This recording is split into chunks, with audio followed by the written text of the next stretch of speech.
Selamat datang kembali di sesi diskusi mendalam kita. Hari ini kita buka bab 11 nih dari materi analisis strategi kompetitif yang Anda bagikan.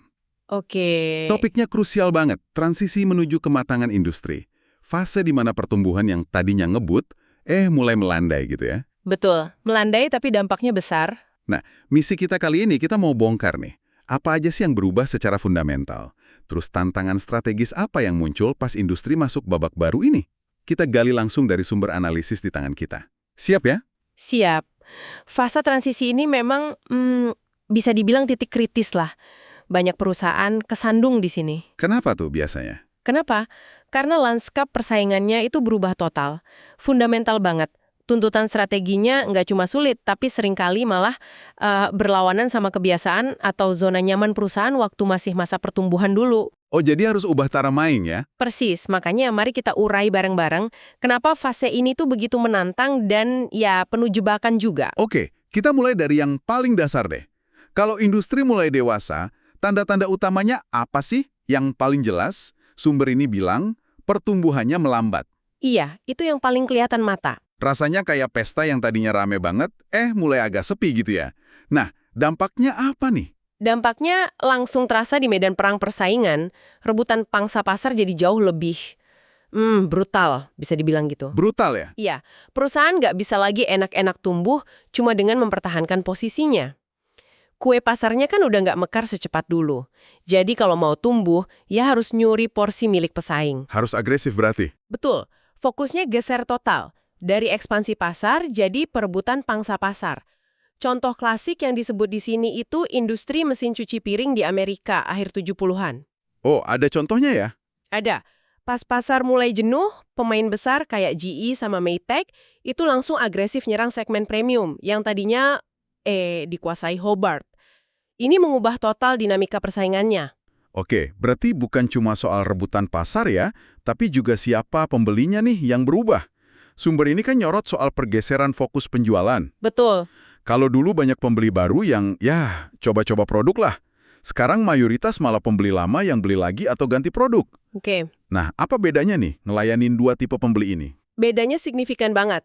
Pembeli lama atau pembeli ulang itu bisa dibilang jauh lebih pintar. Lebih kritis mungkin ya? Iya, lebih kritis. Mereka udah punya pengalaman, punya perbandingan, tahu apa yang mereka mau, dan seringkali jadi lebih sensitif soal harga dan value yang didapat.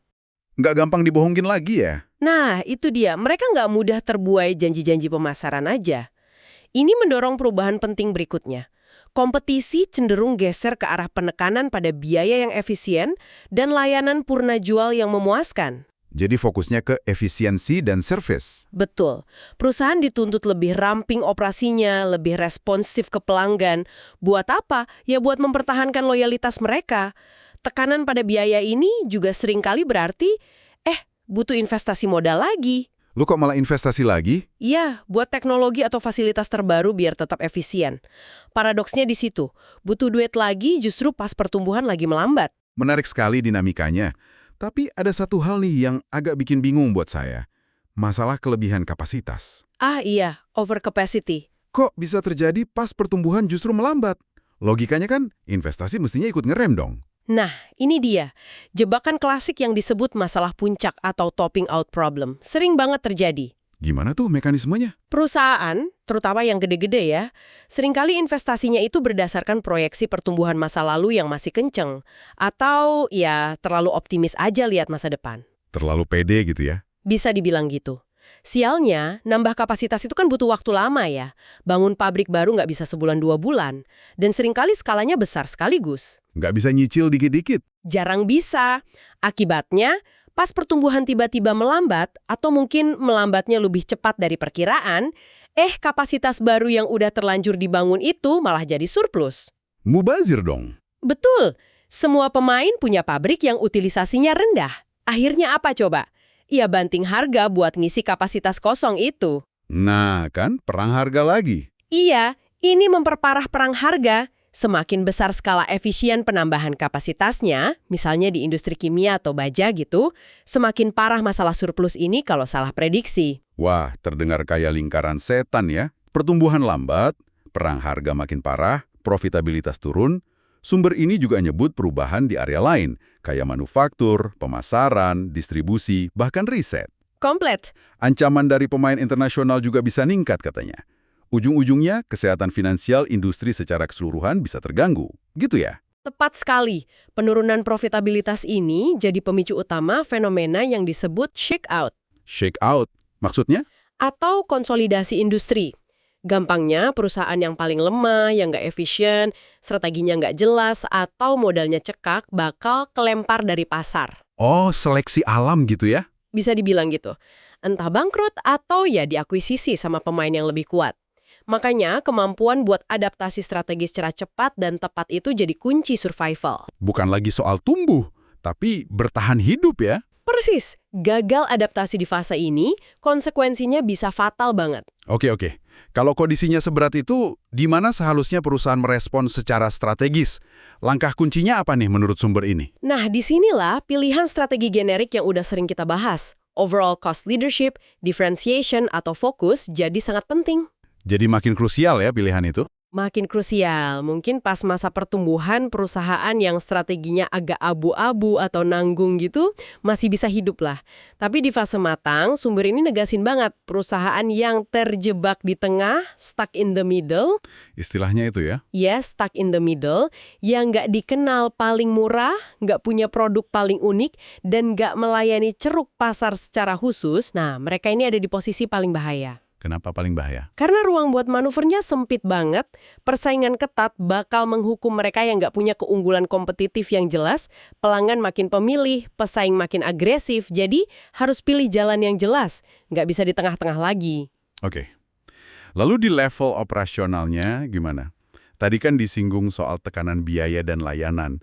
Apa artinya itu dalam praktik sehari-hari di perusahaan? Artinya, analisis biaya itu harus jadi agama baru di perusahaan. Serius, perlu kemampuan yang jauh lebih canggih buat membedah biaya per produk, bukan cuma total biaya doang. Harus detail banget ya hitungannya? Harus detail tujuannya apa, buat rasionalisasi lini produk. Harus berani mangkas produk yang ternyata nggak untung atau marginnya tipis banget, meskipun mungkin produk itu udah lama ada atau jadi anak emas dulu. Wah, keputusan sulit tuh. Sulit tapi perlu. Terus netapin harga juga harus presisi per item, hindari subsidi silang antar produk. Subsidi silang, maksudnya? Itu loh satu produk untungnya gede banget buat nutupin rugi produk lain. Itu resep bencana di fase matang. Kenapa bencana? Karena itu kayak ngasih undangan terbuka buat pesaing nyerang produk Anda yang harganya kemahalan secara artifisial itu. Mereka bisa masuk dengan harga lebih murah, khusus di segmen itu, terus ngerebut pelanggan Anda. Gampang banget. Oh, jadi malah membuka celah ya? Iya. Sumber ini bahkan nyebut perlunya sistem akuntansi biaya terkomputerisasi yang canggih biar bisa ngelakuin ini dengan akurat tuh. Udah nggak bisa manual lagi. Saya tertarik nih sama bagian soal pergeseran fokus inovasi. Biasanya kan kita mikir inovasi itu ya bikin produk baru yang keren, yang canggih. Tapi di sini disebut fokusnya geser ke inovasi proses sama design for manufacturing. Maksudnya gimana tuh? Benar sekali. Ini pergeseran yang menarik. Di fase matang, fokus R&D seringkali geser. Bukan berarti stop bikin produk baru sama sekali ya, tapi porsinya lebih besar diarahkan buat nyari cara bikin produk yang udah ada jadi lebih efisien. Jadi inovasinya di cara bikinnya. Betul, design for manufacturing itu artinya ngerancang produk dari awal supaya gampang diproduksi, pakai komponen standar, jumlah suku cadangnya dikit. Tujuannya ya tekan biaya produksi. Jadi R&D nggak cuma mikir fitur keren, tapi juga gimana bikinnya murah. Persis, ini perubahan mentalitas besar. R&D harus nyambung sama pabrik. Selain itu ada strategi lain yang jadi lebih penting, maksimalin penjualan ke pelanggan yang sudah ada. Oh, fokus ke existing customer? Iya, jual lebih banyak varian, produk pelengkap, atau layanan tambahan ke basis pelanggan loyal, itu seringkali jauh lebih murah dan efektif daripada pontang-panting nyari pelanggan baru di pasar yang udah sesak. Biaya akuisisi pelanggan baru kan mahal ya biasanya. Mahal banget, apalagi di pasar matang.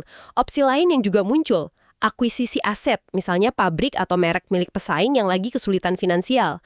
Ini bisa jadi cara murah buat nambah skala atau pangsa pasar. Beli murah pas lagi susah dia tuh ya. Kurang lebih begitu. Cerdas memanfaatkan situasi. Tadi kita banyak ngomongin fokus ke biaya, yang kedengarannya kayak strategi cost leadership ya. Tapi gimana kalau perusahaan kita ternyata bukan pemain dengan biaya terendah secara keseluruhan di industri, udah nggak ada harapan lagi gitu? Tunggu dulu. Masih ada harapan kok. Dan ini poin menarik banget dari sumber ini. Mereka ngenalin konsep kalau nggak semua perusahaan punya struktur biaya yang sama. Maksudnya? Proses produksi yang beda itu punya kurva biaya yang beda juga. Bayangin deh, produsen massal yang super efisien buat pesanan ribuan unit.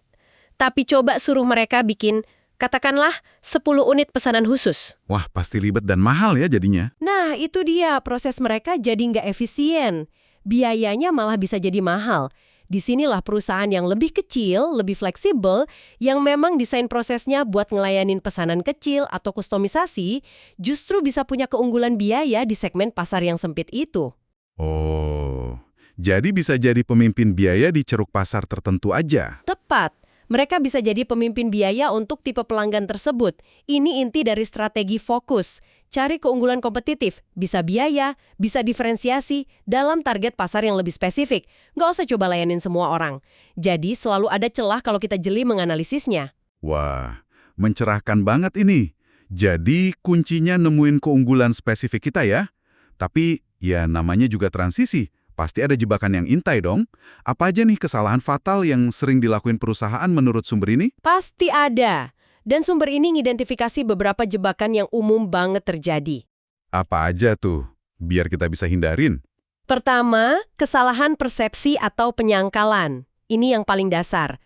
Manajemen gagal baca tanda-tanda, masih kebayang mimpi pertumbuhan masa lalu, nolak nerima kenyataan kalau era emas udah lewat. Masih denial gitu ya? Iya. Terus bikin rencana berdasarkan asumsi yang udah nggak valid. Kedua, terjebak di tengah. Udah kita bahas tadi ya, posisi strategis nanggung jadi makin bahaya. Nggak murah, nggak unik, nggak fokus. Gampang diserang dari mana-mana. Oke, itu yang kedua. Ketiga, perangkap kas. Ini soal investasi. Jor-joran investasi gede buat rebut pangsa pasar di pasar yang udah nggak tumbuh cepat. Biaya akuisisi pelanggan jadi mahal, margin tipis, volume nggak naik signifikan. Hasilnya, investasi gede itu mungkin nggak akan pernah balik modal.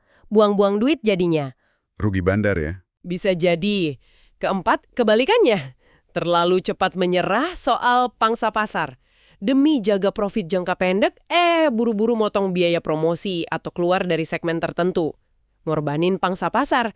Padahal di fase mateng, skala ekonomi itu bisa jadi krusial banget buat efisiensi biaya jangka panjang. Kehilangan skala bisa fatal nanti. Jadi serba salah juga ya? Makanya perlu perhitungan matang. Kelima, reaksi berlebihan. Ngerespons persaingan harga atau pemasaran yang makin agresif, pakai emosi atau tindakan irasional. Misalnya, ikut perang harga habis-habisan padahal nggak punya keunggulan biaya.